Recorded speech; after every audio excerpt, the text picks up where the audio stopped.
الحمد للہ والمنہ والصلاة والسلام علی الخاتمین ذی البینۃ والجنۃ وعلی آلہما واصحابہما الذین ہم فازوا بالنفس المطمئنہ.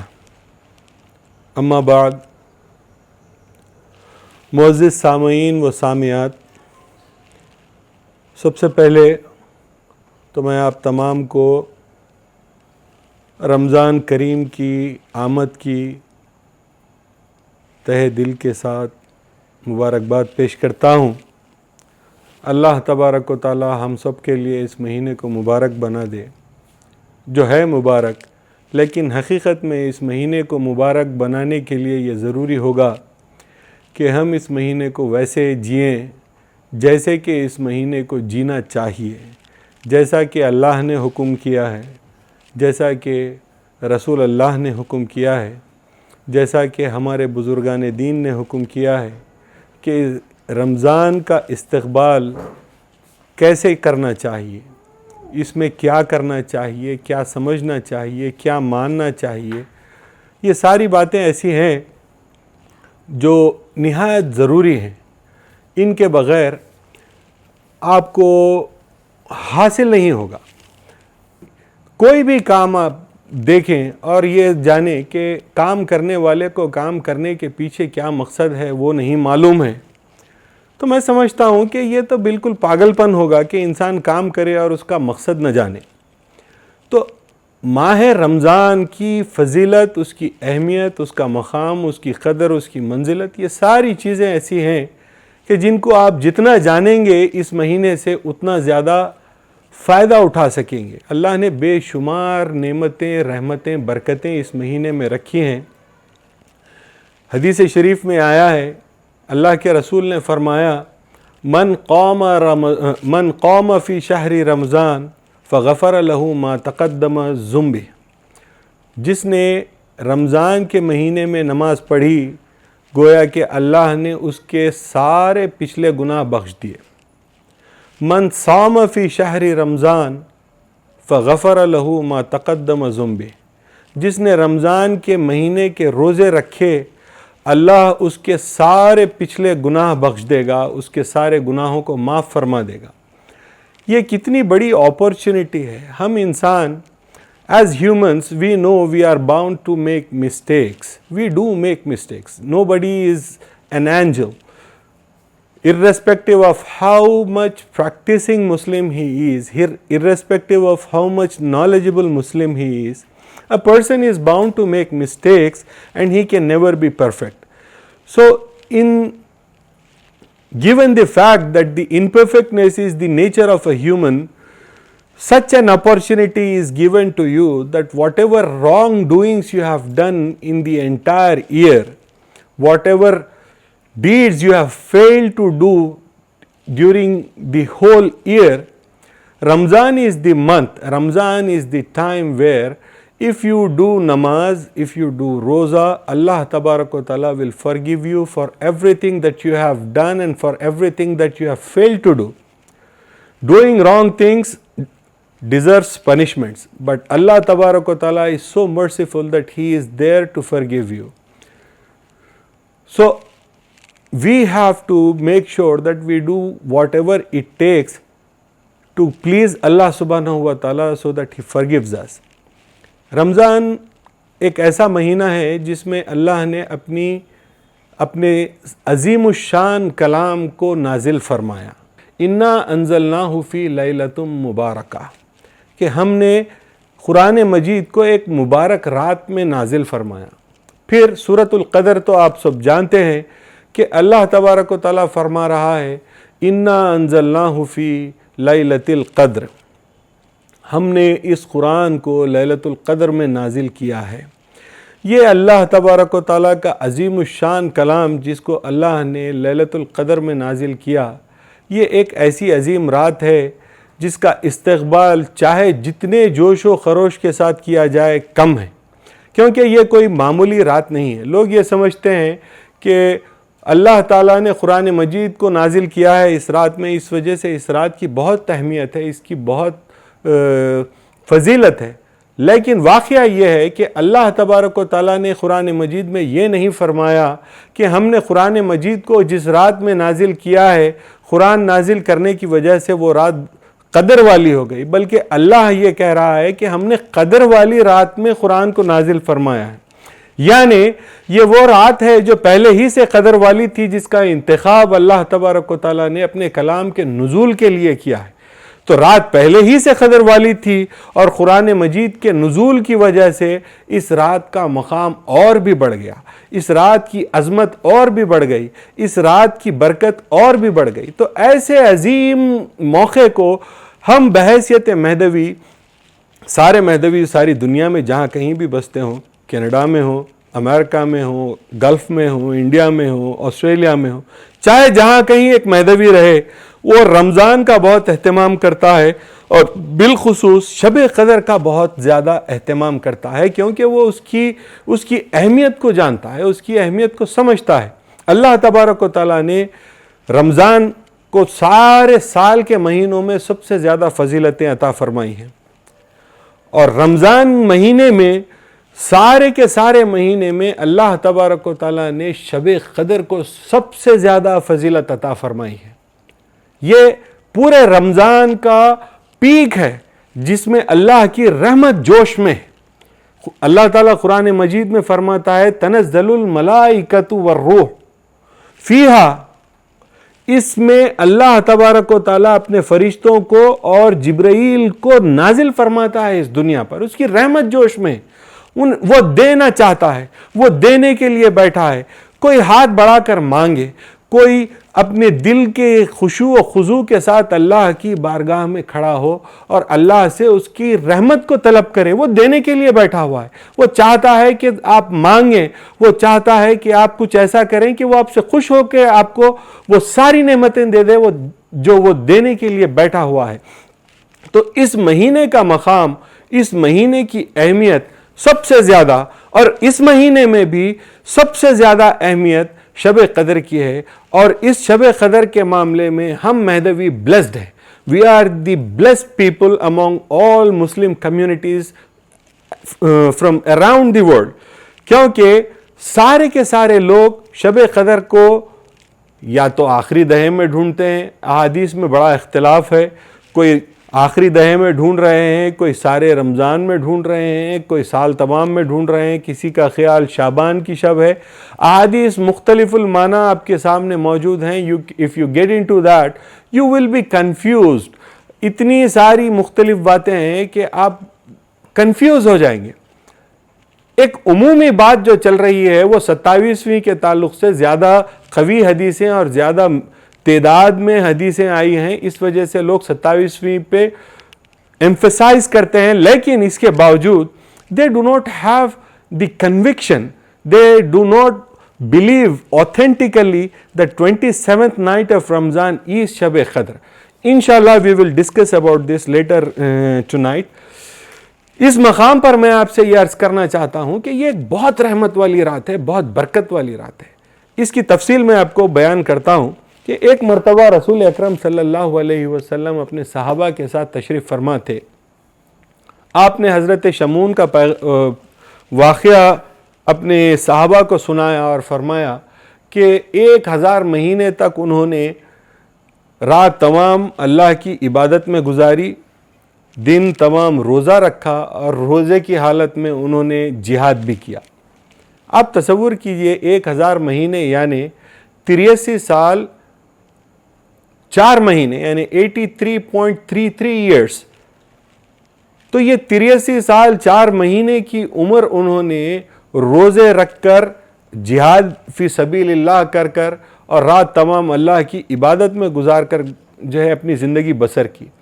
صحابہ نے جب یہ بات سنی تو انہیں بڑا تعجب ہوا۔ لازم بات ہے کہ 83 سال کون ایسے زندگی گزار سکتا ہے؟ ایک آدمی کی زندگی ایوریج اس زمانے کسی زمانے کی بھی اگر دیکھی جائے تو میں سمجھتا ہوں کہ ایک ایوریج لائف 60 to 70 ایئرس ہوتی ہے آدمی کی، اور اس میں بھی اس کے ابتدائی عمر کے 10-15 سال تو بچپن کے گزر گئے، اور آخری 10-15 سال علالت کے گزر گئے۔ تو 83 سال 4 مہینے مسلسل رات تمام جگ کر عبادت کرے اور دن تمام روزہ رکھ کر جہاد کرے، یہ کیسے ممکن ہو سکے گا؟ تو صحابہ نے عرض کی یا رسول اللہ ہماری عمریں تو اتنی طویل نہیں ہوتی، ہماری عمریں تو اتنی طویل نہیں ہوتی، ہم کیوں کر اللہ کی محبوب ترین قوم ہے اور اس قدر عظیم نعمت سے محروم ہیں، ہم کو اللہ نے اتنی طویل عمریں تو نہیں دی کہ ہم ان بزرگ جیسی زندگی گزار سکیں اور ان بزرگ جیسا اللہ کی راہ میں جہاد کر سکیں، اس کی عبادت کر سکیں۔ رسول اکرم صلی اللہ علیہ وسلم کے دل پر بھی بات گراں گزری کہ بھئی ہمارے پاس تو ایسا موقع نہیں ہے، اس قدر عظیم جو ہے نعمت سے ہم تو محروم ہیں، لیکن اللہ تبارک و تعالیٰ کو یہ بات معلوم تھی، اور اللہ تبارک و تعالیٰ نے اپنے نبی اپنے محبوب کے دل میں پیدا ہونے والے اس رنج کا احساس کرتے ہوئے فوری سورۃ القدر کو نازل کیا اور فرمایا انا انزلناہ فی لیلۃ القدر، ہم نے اس قرآن کو شب قدر میں نازل کیا۔ لیلۃ القدر خیر من الف شہر، یہ جواب تھا صحابہ کے رنج کا، رسول اللہ کے رنج کا کہ ہماری عمریں تو اتنی طویل نہیں ہوتی، 1000 مہینے ہم جئیں گے ہی نہیں تو عبادت کیسے کریں گے، جہاد کیسے کریں گے۔ تو اللہ نے یہ کہا کہ قرآن ہم نے لیلۃ القدر میں نازل کیا، اور لیلۃ القدر وہ رات ہے جو رات 1000 مہینوں سے بھی زیادہ بہتر ہے۔ How beautiful is that! You are given with an opportunity to live 1000 months in just one single night. How beautiful is that? How merciful Allah subhanahu wa ta'ala is. How graceful He is to allow you, to provide you an opportunity to live the life of 1000 years of prayers and jihad and everything that a mu'min should do in just one night.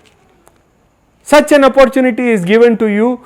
اور اللہ نے رسول اللہ کے صدقے سے ہم پر یہ فضل فرمایا، اور اللہ تبارک و تعالیٰ نے ہم کو یہ انعام عطا کیا اور فرمایا لیلۃ القدر خیر من الف شہر، شب قدر 1000 مہینوں سے بھی زیادہ بہتر ہے۔ اب میں تھوڑی سی اس کی میتھ بتاتا ہوں آپ کو، mathematically you can understand how beautiful it is. Maths میں اگر میتھمیٹکس میں جب یہ کہا جائے کہ A is greater than B، تو اب A کی ویلیو کیا ہوگی؟ A is greater than B، تو پھر A کی ویلیو کیا ہوگی؟ تو معلوم یہ ہوا، تھوڑے سے اس کے بیسکس ہیں جن کو ذہن میں رکھنا پڑتا ہے، وہ یہ ہیں کہ A can not be less than B، کیونکہ A is greater than B۔ یہ ایک بات کنفرم ہو گئی۔ اب اس کے اندر جو ہے اس آیت کے ویلیوز کو ڈال کر دیکھیں گے کہ شب قدر کو اے تصور کریں گے، اور 1000 مہینوں کی زندگی یعنی 83 سال 4 مہینے کی زندگی کو بی تصور کریں گے۔ اے از گریٹر دین بی بولنے کا مطلب یہ ہوگا کہ a will not be less than b, مطلب یہ ہے کہ آپ شب قدر 1000 مہینوں سے کم اہمیت والی نہیں ہو سکتی، یہ بات طے شدہ ہے۔ A can not be equal to B، A اور B برابر بھی نہیں ہو سکتے، یعنی وہ پیغمبر جنہوں نے 1000 مہینے کی عبادت کی ہے، ان کی زندگی کا مقابلہ آپ کو ایک رات کے ذریعے سے پورا کر دے رہے ہیں اللہ تعالیٰ، اور یہ کہہ رہے ہیں کہ تم جو خواہش کرتے ہو اس خواہش کے جواب میں ہم نے تمہیں ایسی رات دی ہے جو 1000 مہینوں کے برابر بھی نہیں ہے، 1000 مہینوں کے برابر نہیں، کیونکہ A can not be equal to B when A is greater than B۔ تو معلوم یہ ہوا کہ یہ رات 1000 مہینوں سے زیادہ ہے، افضل ہے، 1000 مہینوں سے زیادہ بہتر ہے۔ اب کتنی بہتر ہے؟ 1000 مہینے ادھر کی ویلیو تو ملی ہوئی ہے آپ کو، صرف گریٹر دین بی کہہ کر چھوڑ دینے کا مطلب یہ ہوا کہ is it 1100؟ Is it 1200؟ Is it 2000؟ Is it 3000؟ 5000؟ 10,000؟ 100,000؟ Million? 10 million? Billion? Trillion? کتنی بہتر ہے آخر یہ رات 1000 مہینوں سے بہتر ہے بولنے کا مطلب کتنی زیادہ بہتر ہے؟ تو معلوم یہ ہوا کہ یہ اللہ کی شان ہے، بندہ جو حساب کرتا ہے اس کی نظر کوتا ہے، اس کی نظر چھوٹی ہے، اور اللہ جو رحم کرتا ہے اس کا رحم اتنا بڑا ہے کہ بندہ اس کا حساب نہیں کر سکتا۔ اپنی شان سے جب اللہ تبارک و تعالیٰ دینے بیٹھتا ہے تو وہ اتنا حساب کر کے نہیں دیتا۔ اللہ یہ کہہ رہا ہے تم کیا حسرت کرتے ہو 1000 مہینوں کی زندگی کی، ہم نے تم کو تو ایسی رات دے دی ہے جو 1000 مہینوں سے زیادہ بہتر ہے، اب یہ تمہارے ثواب دید پر منحصر ہے کہ تم یہ رات کیسی گزارتے ہو۔ جیسی گزارنی چاہیے اگر ویسی گزارتے ہو تو معلوم یہ رکھو کہ گریٹر دین بی بولنے کا مطلب انفینٹی تک ہو سکتا ہے، جب حد کا تعین نہیں کیا گیا ہے تو معلوم یہ ہوا کہ یہ کروڑوں اربوں بے حد و حساب مہینوں سے بھی زیادہ افضل ہے۔ تو ایک زندگی میں انسان کو ایک رات کامیابی کی مل جائے تو اس کی تو نجات ہو گئی، اس کا تو بیڑا پار ہو گیا، اس کی تو نیا نکل پڑی، اس کی ساری زندگی کی برائیاں ختم ہو گئی، اس کی ساری زندگی کے پہلے کے سارے جو گناہ تھے اس کے وہ دھل گئے، اور اللہ تبارک و تعالیٰ کی بارگاہ میں وہ ایک مخرب بندہ بن گیا۔ وہ اللہ کی بارگاہ کا ایک مخرب بندہ بن گیا۔ اللہ تبارک و تعالیٰ نے بے حد و حساب دے دیا۔ 1000 مہینے کی کیا حد مقرر ہے؟ اللہ یہ کہتا ہے کہ ہم اپنی شان سے دے رہے ہیں، تیری کتنی اوقات ہے تو بٹور لے۔ ہم یہ کہتے ہیں 1000 مہینے سے زیادہ بہتر ہے، اب تو فیصلہ کر لے کہ اپنے عمل کے ذریعے سے کتنی بہتر بناتا ہے۔ تو ہم کو یہ چاہیے کہ ہم اس یقین کے ساتھ عمل کر کے اس رات کو اتنی بہتر بنا لیں کہ کم از کم ہماری زندگی کی نجات ممکن ہو جائے، اللہ کی بارگاہ میں ہماری مغفرت اور قبولیت ہو جائے، اور ہم جنت کے مکین بن جائیں، اور اللہ کے دیدار کے حامل بن جائیں، اور اللہ کے دیدار سے مشرف ہو جائیں۔ یہ خواہش کے ساتھ، یہ نظریے کے ساتھ، یہ ویژن کے ساتھ ہم کو کام کرنا چاہیے اور کامیابی کے راستے پر آگے بڑھنے کی کوشش کرنا چاہیے۔ لیکن یہ کام کیسے ہوگا؟ ہم کو بچپن میں یہ بات بتائی گئی تھی کہ چاہے جو کام تم کرو، جب تک وہ کام یقین سے نہیں کرتے کامیابی تمہارے ہاتھ نہیں لگے گی۔ Unless you do it with belief and conviction, you will never be successful in any endeavor that you are going to pursue. کسی کام میں بھی آپ کو کامیابی ویسے نہیں مل سکتی جب تک کہ آپ کو یقین نہ ہو۔ اقبال کہتے ہیں ہو آج بھی جو براہیم سا ایماں پیدا، آگ کر سکتی ہے انداز گلستاں پیدا۔ ابراہیم جیسا یقین اگر آج بھی کوئی پیدا کرے اور اسے آگ میں جھونک دیا جائے تو یقیناً آگ آج بھی تیار ہے گلزار بننے کے لیے۔ بات یہ ہے کہ یقین پیدا کرنا چاہیے، اور بغیر یقین کے نہ آپ کی نماز ہے، نہ آپ کا روزہ ہے، نہ آپ کا عقیدہ ہے، نہ آپ کا مسلمان ہونا ہے، نہ آپ کی زندگی کارآمد ہے۔ دین تو دین، دنیا بھی آپ کے ہاتھ نہیں آئے گی اگر آپ جو کام کر رہے ہیں اس کام میں آپ کو یقین واسخ نہ ہو، یقین کامل نہ ہو۔ جب تک آپ کو یقین اپنے کام میں نہیں آتا اس وقت تک آپ کامیاب نہیں ہو سکتے۔ تو ضروری یہ ہے کہ یقین کے ساتھ یہ کام کریں۔ اب میرا سوال یہ ہے کہ جو بات کہی گئی ہے شب قدر کے تعلق سے وہ یہ ہے کہ شب قدر کو 27ویں شب کے تعلق سے بھی کچھ حدیثیں آئی ہیں، لیکن عمومی حیثیت سے امت یہ کہتی ہے کہ آخری دہے کی طاق راتوں میں شب قدر کو تلاش کرنا چاہیے۔ اس باب میں کچھ حدیثیں آپ کے سامنے رکھ کر اپنی گفتگو کو آگے بڑھاؤں گا۔ بخاری کی یہ حدیث ہے، کتاب الاعتکاف میں جو ہے یہ حدیث نہیں، کتاب الصیام میں یہ حدیث آئی ہے جو 3 مختلف راویوں کے ذریعے سے آئی ہے۔ ایک حضرت عبادہ بن صامت رضی اللہ تعالیٰ عنہ کی روایت ہے، اور ایک حضرت ابو سعید خدری رضی اللہ عنہ کی روایت ہے، اور ایک حضرت ابو سلمہ رضی اللہ تعالیٰ عنہ کی روایت سے یہ حدیث آئی ہے، جس کے اندر جو ہے یہ بات آئی ہے کہ حدثنا انس عن عبادہ بن صامت قال خرج النبی صلی اللہ علیہ وسلم لیخبرنا بلیلۃ القدر۔ حضرت عبادہ بن صامت یہ کہتے ہیں کہ رسول اکرم صلی اللہ علیہ وسلم گھر سے اپنے نکلے اس لیے کہ وہ ہمیں لیلۃ القدر کے بارے میں بتائے۔ فتلاحا رجلانی من المسلمین، دو مسلمانوں میں سے دو مسلمان ایک دوسرے سے جھگڑ پڑے. فقال خرجت لیخبرکم بلیلۃ القدر، پھر اللہ کے رسول نے فرمایا میں نکلا تھا اس ارادے سے کہ تمہیں لیلۃ القدر کے بارے میں بتاؤں. فتلاحا فلان و فلان، تو فلاں اور فلاں شخص جو ہے آپس میں لڑ پڑے. فرفعت، پس یہ اٹھا لی گئی. فرفعت، پس یہ اٹھا لی گئی. وَعَسَىٰ أَن يَكُونَ خَيْرًا لَكُمْ، شاید کہ اس میں تمہارے لیے کوئی بہتری ہے. فَالْتَمِسُوهَا فِي التَّاسِعَةِ وَالسَّابِعَةِ وَالْخَامِسَةِ، اسے آخری عشرے کی 9ویں، 7ویں اور 5ویں راتوں میں ڈھونڈو. تاخرات جس کے تعلق سے ہم یہ کہتے ہیں، میں نے ایک حدیث آپ کے سامنے پڑھ دی، دوسری حدیثیں بھی یہی مضمون کو بیان کرتی ہیں. بخاری میں یہ 3 حدیثیں اس باب میں آئی ہیں جس میں یہ ذکر کیا ہے کہ اللہ کے رسول شب قدر کی اطلاع دینے کے لیے گھر سے نکلے اور فلاں فلاں کے بیچ جھگڑا ہو گیا، جس کی وجہ سے حضور صلی اللہ علیہ وسلم بھول گئے یا انہیں بلا دیا گیا. بہرحال سب اپنے اپنے انداز میں کہتے ہیں یہ بات کو، لیکن میں نے آپ کے سامنے حدیث پڑھی جو حضرت عبادہ بن صامت رضی اللہ تعالیٰ عنہ سے مروی ہے.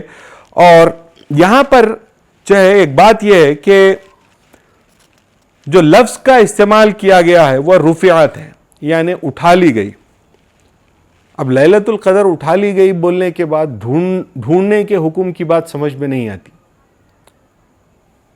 یہ بات as a student of Islam, as a student of religion, one has to think liberally, one has to think in a broader perspective, beyond limitations, beyond the conventional limitations that we have، جس میں آپ کے ذہن کو قید کر کے رکھا گیا ہے، جس میں آپ کو یہ کہہ دیا گیا ہے کہ فلاں چیز کو آپ مان لیں جب آپ سے کہہ دیا جائے. لیکن میں یہ عرض کرنا چاہتا ہوں کہ آپ کو پورا حق ہے تحقیق کرنے کا اور اپنے ذہن کو ظاہر کرنے کا. آپ جب یہ پڑھیں گے تو آپ یہ سمجھیں گے کہ تاویلاً جو ترجمے کیے گئے ہیں اس میں طرح طرح کی جو ہے باتیں آئی ہیں.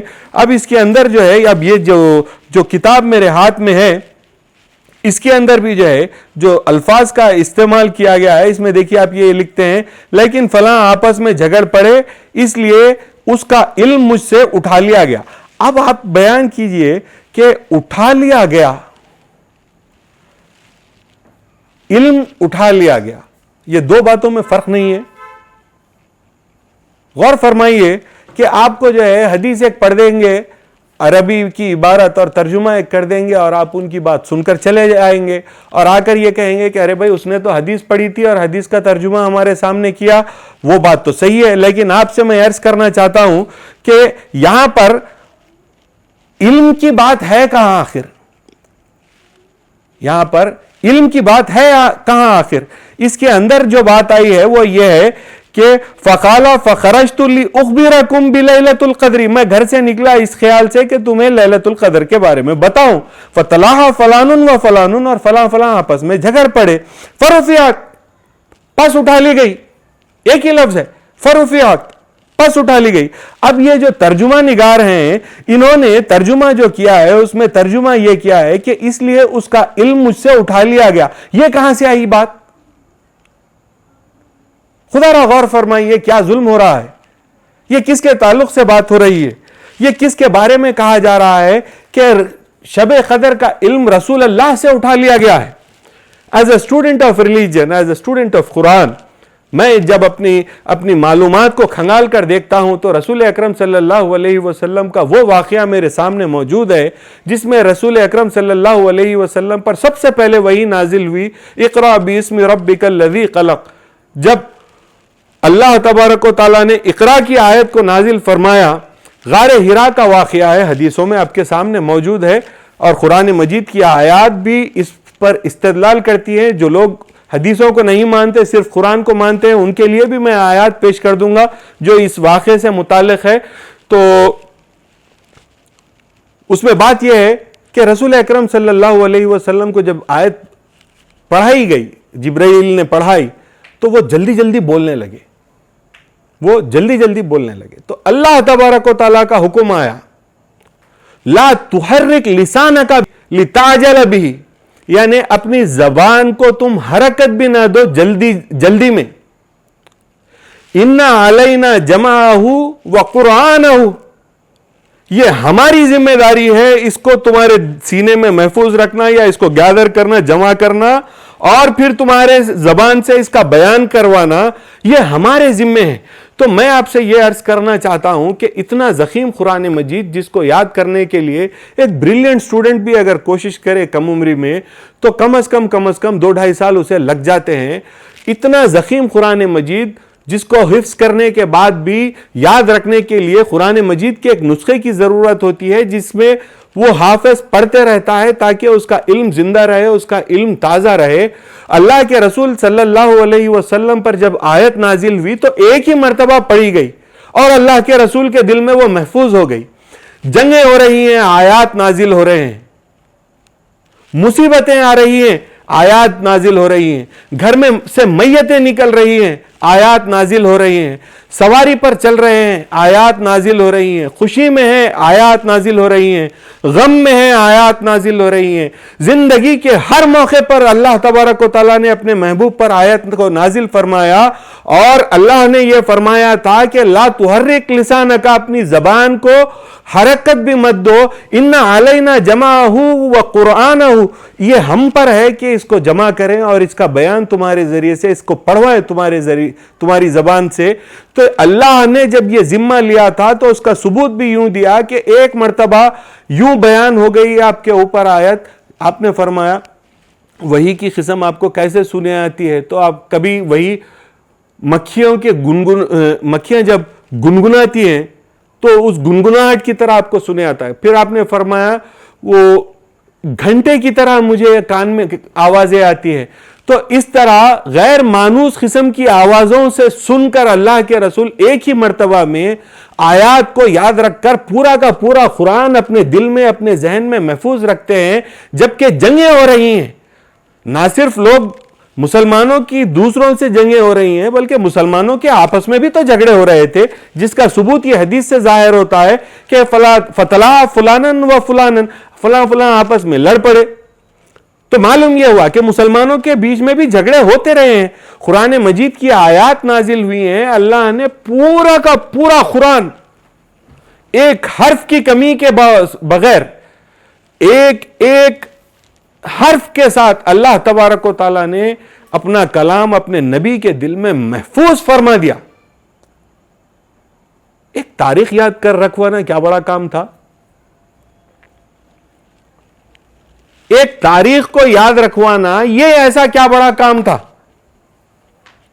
اور پھر وہ تاریخ سے متعلق جس چیز کی بات ہے اس چیز کی قدر و منزلت اللہ تبارک و تعالیٰ اپنے قرآن مجید میں یوں بیان کرتا ہے, لیلۃ القدر خیر من الف شہر, یہ وہ رات ہے جو 1000 مہینوں سے بہتر ہے. اللہ نے تو چاہا تھا کہ اپنا انعام اپنے بندوں کو دے, اپنے غلاموں کو اپنے انعام سے سرفراز فرمائے, اپنا انعام اپنی نعمت اپنے بندوں کو دے. اللہ نے تو رات دے دی, لیکن کیا یہ ممکن تھا کہ رسول اکرم صلی اللہ علیہ وسلم کے دل و دماغ پر دنیا کا کوئی واقعہ اس طرح اثر انداز ہو جاتا کہ اللہ کا دیا ہوا پیغام وہ دنیا تک پہنچانے سے عاجز آ گئے؟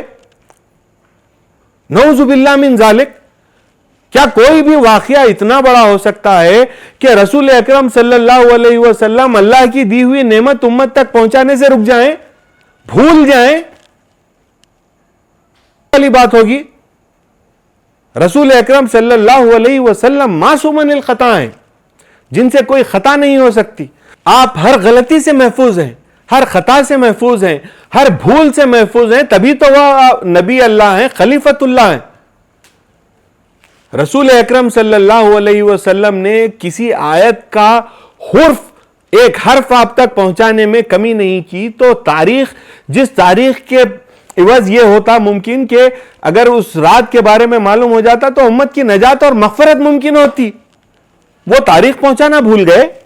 تو معلوم یہ ہوا کہ یہ سرے سے خیال غلط ہے کہ رسول اکرم صلی اللہ علیہ وسلم کسی واقعے کے اثر میں یہ تاریخ آپ تک پہنچانا بھول گئے، یا یہ اٹھا لی گئی، یا یہ ساری کی ساری باتیں جو ہیں یہ رسول اکرم سے منسوب کرنا ظلم ہوگا، غلطی ہوگی اور گستاخی ہوگی رسول اکرم صلی اللہ علیہ وسلم کی شان میں۔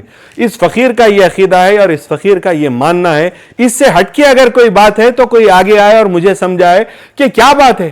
کیا رسول اکرم عام دو مسلمانوں کے جھگڑے سے اتنا متاثر ہو گئے کہ وہ تاریخ، اتنی اہم تاریخ بتانا بھول گئے؟ وہ بھی اللہ نے حکم دیا، اللہ نے آپ کو علم دیا، اور وہ علم آپ جو ہے امت تک پہنچانے کے لیے نکلے اور بھول گئے۔ یہ کیسے ممکن ہوا؟ آپ کے چچا کی شہادت ہوئی، آپ کوئی بات نہیں بھولے۔ آپ کی عزیز ترین زوجہ حضرت خدیجۃ الکبریٰ رضی اللہ تعالی عنہ کا وصال ہوا، آپ کوئی بات نہیں بھولے۔ آپ کی اولادوں کا وصال ہوا، آپ کوئی بات نہیں بھولے۔ اور آپ فلاں مسلمان آپس میں جھگڑ پڑے تو تاریخ بتانا بھول گئے۔ یہ کیسی بات ہوئی؟ یہ کیسا عقیدہ مسلمانوں نے وضع کیا؟ تو معلوم یہ ہوا کہ یہ جو روایت شروع ہوئی وہ عن سے شروع ہوئی، یعنی یہ جو الفاظ ہیں یہ الفاظ رسول اکرم صلی اللہ علیہ وسلم کے نہیں ہیں، یہ الفاظ جو ہے وہ راوی کے ہیں جس نے حدیث کو بیان کیا ہے، جس نے واقعے کو بیان کیا ہے۔ اور یہاں پر آگے بڑھ کر بھی جو بات حضرت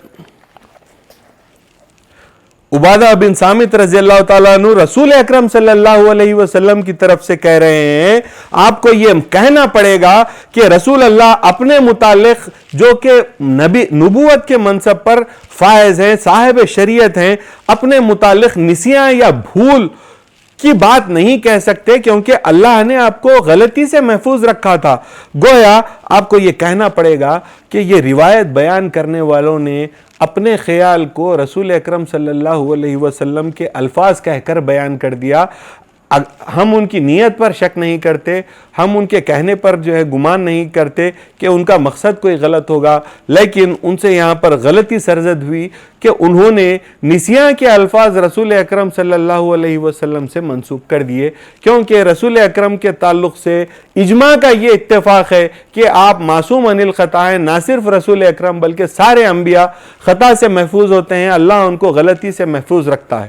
تو اس بات کو آپ ذہن میں رکھیں، اور اس عقیدے کے تعلق سے آپ اپنے ذہن میں اگر کوئی بات ہے تو اسے درست کر لیں کہ رسول اللہ صلی اللہ علیہ وسلم did not forget and he was not made to forget about this night under the influence of an unpleasant incident. It wasn't possible. It wasn't meant for him to forget something under the influence of an event. It was the most important thing that he would convey to his followers, that such a divine night, if the ummah was blessed with such a divine night, it was the best thing for this ummah. How could he forget under the influence of such an incident? So it is a very wrong belief that is associated with Rasul Akram sallallahu alaihi wasallam. The words which are used, forgetful, forgetness, forgot, be forget, یہ جو the words which are used to describe the incident are not the words of Rasulullah sallallahu alaihi wasallam, but rather those are the words of the narrator, those are the words of the person who has given the hadith. تو یہ الفاظ رسول اکرم صلی اللہ علیہ وسلم کے نہیں ہیں، تو اس وجہ سے امت ساری کی ساری مغالطے میں ہے۔ معلوم یہ ہوا کہ امت شروع ہی سے شب قدر سے واقف نہیں ہے۔ اللہ نے جو شب قدر کی فضیلت قرآن مجید میں بیان فرما دی، وہ اس کی فضیلت مسلم ہے، قائم ہے، انڈسپیوٹڈ ہے، انارگیویبل فیکٹ ہے اس کی جو فضیلت ہے۔ لیکن اللہ تبارک و تعالیٰ نے رسول اکرم صلی اللہ علیہ وسلم کو یقیناً شب قدر کے متعلق بتایا ہوگا، اور اللہ تبارک و تعالیٰ، میرا ایمان ہے کہ بتایا ہے، اور اللہ تبارک و تعالیٰ نے یقیناً اپنے رسول کے ذریعے سے اپنے مقرب بندوں تک بھی شب قدر کا علم پہنچایا ہے. یہ عوام الناس کی بات ہے کہ جو چیز ان کو معلوم نہیں تھی اس چیز کے تعلق سے رسول اکرم صلی اللہ علیہ وسلم سے منسوب کر کے کوئی بات آپ کے سامنے پیش کر دی گئی تاکہ لوگوں کی تسکین ہو سکے, لوگوں کی تسلی ہو سکے. واقعہ یہ ہے کہ یہ ساری کی ساری احادیث جو اس باب میں ہیں وہ سرے سے صحیح نہیں ہیں, ان پر آرگیو کیا جا سکتا ہے اور یہ سرے سے ساری کی ساری حدیثوں کو غلط ثابت کیا جا سکتا ہے. انشاءاللہ العزیز کسی دن ٹیکنیکلی ان حدیثوں کی غلطیوں کو رکھ کر آپ کے سامنے بیان کیا جائے گا. واقعہ یہ ہے کہ امت کو یہ معلوم ہے کہ شب قدر کا کیا مقام ہے, لیکن امت کو یہ نہیں معلوم کہ کون سی شب قدر ہے. اکثر لوگوں نے اس بات پر اتفاق کر لیا کہ 27ویں ہے, اور اکثر لوگوں نے اسی بات پر اتفاق کر لیا کہ نہیں, یقین کے ساتھ 27ویں کا ہونا یقینی بات نہیں ہے, لہذا آخری دہے کی تاخراتوں میں شب قدر کا ہونے کا امکان ہے. چنانچہ آخری دہے کی تاخراتوں میں رات کو جاگ کر اہتمام کرنا چاہیے. لیکن واقعہ یہ ہے کہ کسی کو بھی شب قدر کا یقینی علم نہیں ہے. یہ میرے آقا مہدی موعود علیہ السلام کا صدقہ ہم مہدویوں پر ہے کہ ساری دنیا کے مسلمانوں میں ہم مہدوی ہی واحد ایسے ہیں جو 27ویں شب کو شب قدر مان کر جان کر اس رات کا اہتمام یقین واسق اور یقین کامل کے ساتھ کرتے ہیں, اور اللہ تبارک و تعالیٰ کی بارگاہ میں اس کی نعمتوں کو, اس کی رحمتوں کو حاصل کرنے کی کوشش کرتے ہیں, اور یقیناً اللہ کی نعمتوں اور رحمتوں سے سرفراز بھی ہوتے ہیں. یہ میرے آقا مہدی موعود علیہ السلام کا صدقہ ہے ہم پر. آپ نے بحیثیت خلیفۃ اللہ ہم کو بتایا کہ 27ویں شب ہی شب قدر ہے, ورنہ تو امت غیر یقینی طور پر مختلف تاریخوں پر استدلال کر رہی ہے جس کا ان کے پاس کوئی ٹھوس جواز نہیں ہے. بات صرف اتنی ہی ہے, اس کے علاوہ اور کوئی بات نہیں ہے. تو میں آخر میں اللہ تبارک و تعالیٰ سے دعا کرتے ہوئے اپنی گفتگو کو ختم کرتا ہوں کہ اللہ تعالیٰ مجھ کو, آپ کو, ہم سب کو, ساری قوم کو اس مبارک مہینے سے استفادہ کرنے کی توفیق عطا فرمائیں, اور اس مبارک مہینے کی اس مبارک ترین رات سے استفادہ کرنے کی توفیق عطا فرمائیں, اور اللہ تعالی ہماری عبادتوں کو قبول فرمائیں. آمین ثم آمین.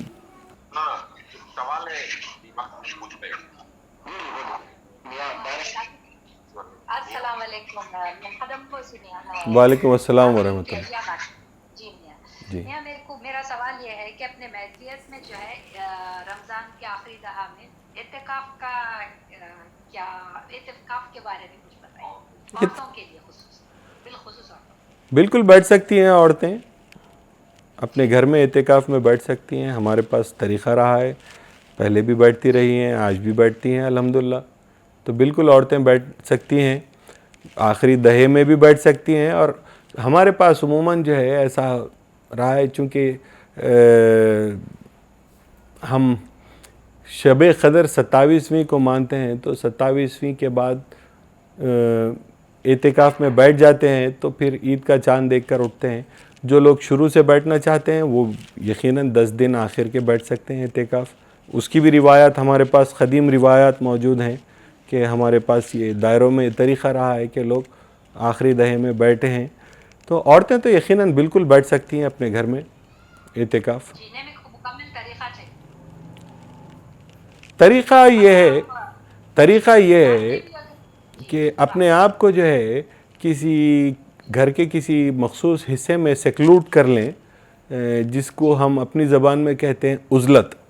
سب سے کنارہ کشی کر کے جتنے دن کا بھی آپ اعتکاف کرنے کی نیت کر کے بیٹھے ہیں اتنے دن جو ہے بالکل یعنی تمام سوشل افیئر سے اپنے آپ کو جو ہے دور کر کے 24 گھنٹے اللہ تبارک و تعالیٰ کی عبادت میں گزاریں, اور حتی المقدور کوشش یہ کریں کہ کسی قسم کی دنیا یا دنیا سے منسلک کسی بات میں نہ الجھیں, اور اپنے آپ کو جو ہے اللہ کی عبادت کے لیے وقف کر دیں. That is the basic formula.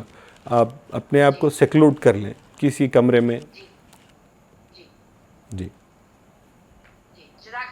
جی اسی مقام پہ, جی وہی مقام پہ کر لیں, سحر افطار عبادت وغیرہ ساری چیزیں. اور اس میں پردہ اور پردہ اور گوشہ تو ہر حال میں ضروری ہے، مگر اس میں تو خاص خیال رکھنا چاہیے. جی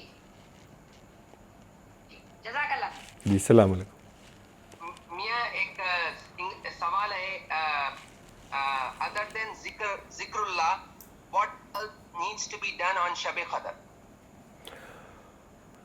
Well, Shab Qadr is in Shab Qadr, I would say you should do the most valued practice in Islam in the most valued night of the year, that is Zikrullah. Apart from that, what we can do is, we don't do Nafil namaz because we have Zikr which is much superior. However, we do have the history of doing Khaza namaz, یعنی آپ ایک دن کی، 2 دن کی، 3 دن کی خزا نماز پڑھ سکتے ہیں اگر چاہیں تو. ادروائز تلاوت قرآن بھی کر سکتے ہیں، اللہ کا کلام پڑھنا بھی وہ بھی ایک طرح کا ذکر ہے. تو کچھ دیر اللہ کا کلام پڑھیں، اس میں بھی برکت ہے، اس سے دعا کریں اللہ تعالیٰ سے. اور ذکر اللہ میں حتی المقدور کوشش یہ کریں کہ زیادہ سے زیادہ وقت اللہ کے ذکر میں گزاریں. اس کے علاوہ کچھ قضا نمازیں اور تلاوت قرآن بھی کر سکتے ہیں. جی اور ایک سوال آیا ہوا، can you take vaccine while fasting? Not just vaccine, taking anything in your body during fasting is prohibited. Vaccine کا کیا ہے، کوئی بھی دوا لینا جو ہے دوران روزہ ممتنع ہے. دوا یا کوئی بھی چیز جسم میں داخل نہ ہو.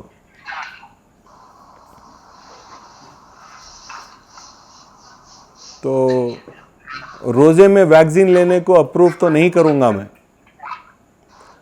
اب اگر آپ کا اپوائنٹمنٹ ہے، مجبوری ہے، آپ کو لینا ضروری ہے، لائف سیونگ کام ہے، تو آپ ایک روزہ قضا کر لیں بعد میں.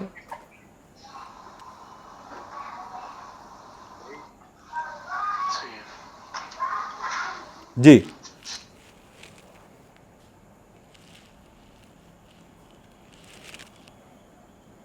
اور ایک اور سوال ہے نا، وہی پڑھ لو. How can a single male person perform نماز لیلۃ القدر along with lockdown measures? Well, I think I did the same thing last year. Perhaps I was the only person شاید جو بالکل ایسا تنہائی میں نماز پڑھے. تو یقیناً اکیلا آدمی بھی جو ہے شب قدر کا اہتمام کر سکتا ہے، بلکہ کرنا چاہیے. جیسا جماعت کے ساتھ مسجد میں اپنے مرشد کے ساتھ شب قدر میں دوگانے لیلۃ القدر کا اہتمام کرتے ہیں، اسی طرح جو ہے آپ تنہا ہیں، کسی الگ مقام پر ہیں، تو اس مقام پہ بھی اس کا اہتمام کر لیں. اور نماز پڑھنے کا طریقہ وغیرہ آپ اپنے مرشد سے پوچھ لیں، یا پھر ہمارے پاس کی نماز روزے سے متعلق جو بھی قومی کتب ہیں اس کے اندر جو ہے آپ کو اس کا طریقہ وغیرہ سب مل جائے گا. تو یقیناً پڑھنا چاہیے.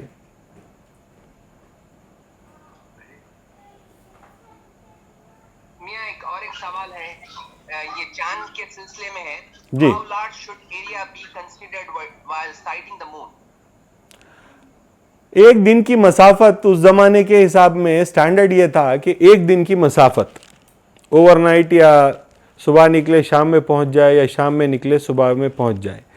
اب اس زمانے کے مینس آف ٹرانسپورٹ کے حساب سے وہ جرنی جو تھا وہ ایک دن کی مسافت میں سمجھتا ہوں کہ ہارڈلی جو ہے ایک 50-60 کلومیٹر گھوڑے پہ بھی اگر جا رہے ہیں تو 100 کلومیٹر سے زیادہ میں نہیں سمجھتا ہوتا تھا ہوں گا.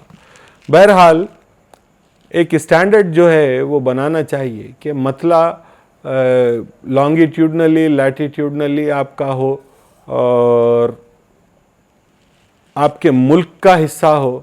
اور اگر ملک بھی طول اور جو ہے وسعت میں بہت زیادہ بڑا ہے طول و عرض میں، تو میں سمجھتا ہوں کہ ایسی صورت میں اب جیسے امریکہ ہے، تو میرا اپنا خیال ہے لوگ اپنے اپنے اس میں رہیں، چونکہ ہمارے پاس انڈیا میں یہ طریقہ ہے کہ ہمارے پاس تلنگانہ کی شروع سے اپنی ایک رؤیت ہلال کمیٹی رہی ہے.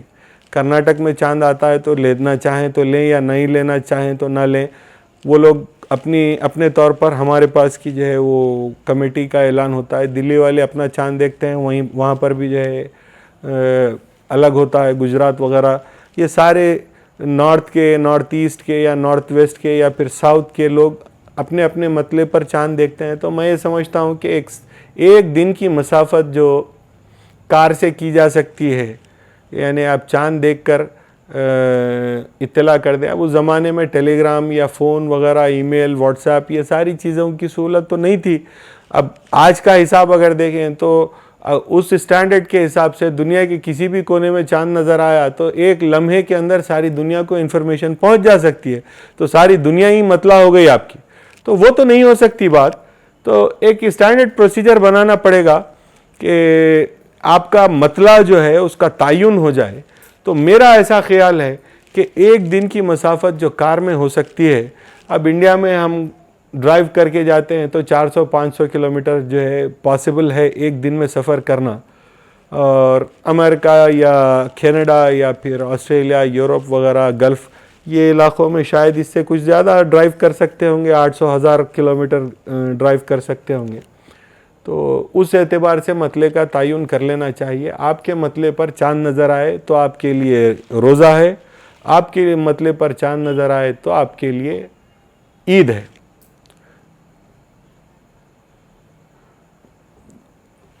جی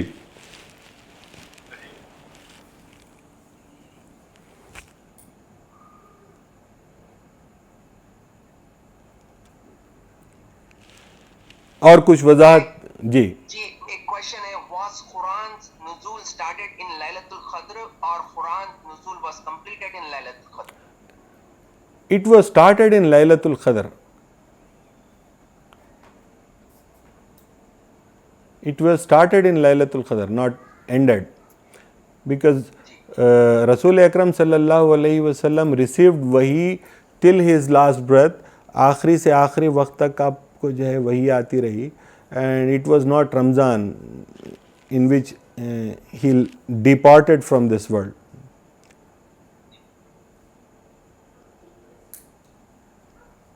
اور کوئی کسی کا سوال ہے تو پوچھ لیں, اس سے میاں کے پاس بھی کافی رات ہو گئی ہے.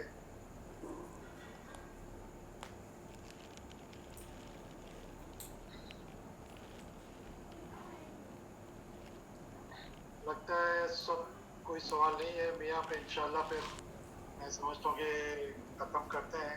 جی جی, اور بھی اس سلسلے میں کچھ معلومات کی آپ کو اگر ضرورت ہے تو ہمارا جو چینل ہے دائرۃ البصائر کا, تو دائرۃ البصائر کے چینل پہ لاسٹ ایئر کی بھی شب قدر سے متعلق جو ہے ایک تقریر میری ویڈیو ہے اس پہ اپلوڈڈ.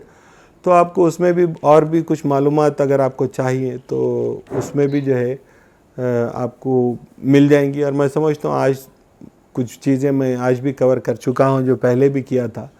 تو ایسا وہ بھی آپ اس سے پہلے کا بھی دیکھ سکتے ہیں ریفرنس کے لیے, اور یہ بھی تو ریکارڈ ہوا ہے تو اس میں بھی آپ دیکھ سکتے ہیں. بہت بہت جزاک اللہ, آپ کا اپنا وقت دیے. انشاءاللہ ہم آپ کا تعاون پھر سے ہم ریکویسٹ کریں گے فیوچر میں انشاءاللہ. تو آپ کی فیملیز اور جو ہے خاص طور پہ میرے گھر میں پورے بچوں کو میں بٹھا کے بتا رہا تھا. جی جی جی ماشاء اللہ. جی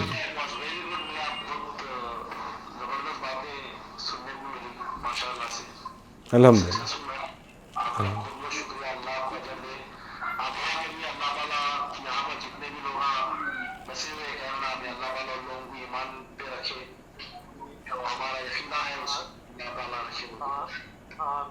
آمین آمین آمین.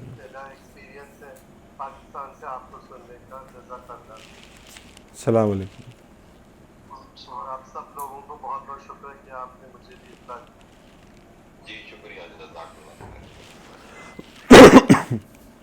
ٹھیک ہے میاں, ہمارے لیے دعا کریں. میں انشاءاللہ آپ سے بات رہے گی انشاءاللہ انشاءاللہ. ہم یہ ریکارڈنگ آپ جب ایڈیٹنگ کرنے کے نا یا ویڈنگ اگر بھیج دیا بولے تو ہم یہاں پہ پوسٹ کریں گے انشاءاللہ.